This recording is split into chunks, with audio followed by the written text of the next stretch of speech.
उसको एक बार छोड़, एक बार इधर ध्यान, वो पूरा सोल्व करेंगे, वरना तुम पूछोगे, क्लास इधर चली जाएगी। कल बड़ा पेपर हुआ, उसको भूल जाना है।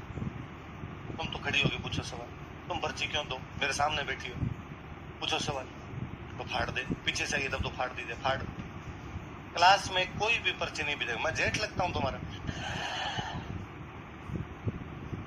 तुम क्लास में बैठे हो मेरे सामने और मुझे पर्चियां भेजते हो। ये देखो, ये भारत के लोगों का सिविक सेंस गायब हो गया है। ऑनलाइन वालों के लिए पर्ची इसलिए आवश्यक है कि वो डायरेक्ट क्वेश्चन नहीं पूछ सकते। उनका क्या माध्यम हो सकता है, वो सवाल लिख के दे, ये लोग मेरे को बताए सवाल पूछे, ये हो सकता है। तुम सामने बैठे हो, तुम सामने खड़े होकर सवाल पूछा करो। तुम जब पर्ची भेजते हो पूरी क्लास को डिस्टर्ब करते हो। एक बंदा पीछे से पर्चे भेजने लगता है, 10 लोगों के हाथ से निकल के आती है, सबके कंधे लगे, और जिस बंदे के पास आती है वो सब खोल खोल के देखते हैं क्या है। इतना क्यों करना यार। और यदि कोई क्लास में खड़ा होकर क्वेश्चन पूछने की हिम्मत भी नहीं कर पाता है, उसको इस तैयारी से हट जाना चाहिए। ये पब्लिक डीलिंग की नौकरी है, जिसमें आप डेली 1000 अलग अलग प्रकार के लोगों से मिलेंगे, और यदि आपको लगता है आप बोलने में असहज महसूस करते हैं, तो ये तैयारी आपके लिए नहीं है।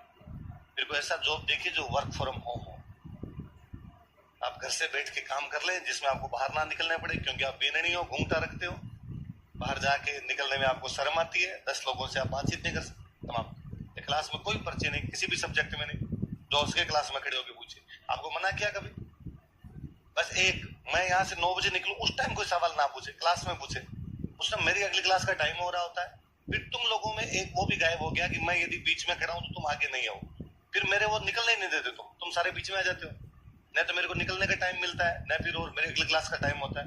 ये जो बीच का टाइम है 9 बजे तक का, तुम पूरे 9 बजे तक सवाल पूछ सकते हो खड़े होके, कतई कोई दिक्कत नहीं। आपके सवालों का जवाब देना, ग्राहकों की संतुष्टि हमारा परम ध्येय है, हम सब बताएं। जहां तक कल वाले पेपर की बात है, 2-3 दिन तक वो जो भी सवाल है उनको अंदर मथने दो। अंदर जो आपके गलत हुए होंगे, कईयों के आंसर आपको लगा होगा सर ने ये बताया था, इन्होंने ऐसे कैसे मान लिया, 2-3 दिन दिमाग के अंदर बत्ती चलने दो, 2-3 दिन बाद मैं सोल्व कर दूंगा, सारे 100 के 100 सोल्व कर लेंगे आई। पर तब तक अपने इस पे ध्यान दिया जाए चीजों। वो जो हम पेपर लेते हैं, उन पेपर का मुख्य उद्देश्य यह होता है कि आपको जो पढ़ाया गया था वो घर पे जाके पढ़ा नहीं पढ़ा, आपको खुद को पता चल जाए, और 5-7 सवाल ऐसे डाल दिए जाए जो नोट्स में नहीं थे, या कभी 10-15 भी डाल दिए जाए जो नोट्स में नहीं थे, क्योंकि नोट्स में एक हद तक चीजें लिखवाई जा सकती है, उसके बाद नहीं लिखवाई जा सकती। नोट्स में वे चीजें लिखवाते हैं जो लगता है कि यार ये तो 99.99% क्वेश्चन आएगा, पर वो 1% बचता है ना, क्या पता उनमें से आ जाए, तो क्या करें। तो ऐसे कुछ सवाल पेपर में डाल दो, जानकारी बच्चे तक पहुंचनी चाहिए। 2 मीडियम से पहुंच सकती है, या तो वाया नोट्स पहुंच जाए या वाया टेस्ट पहुंच जाए।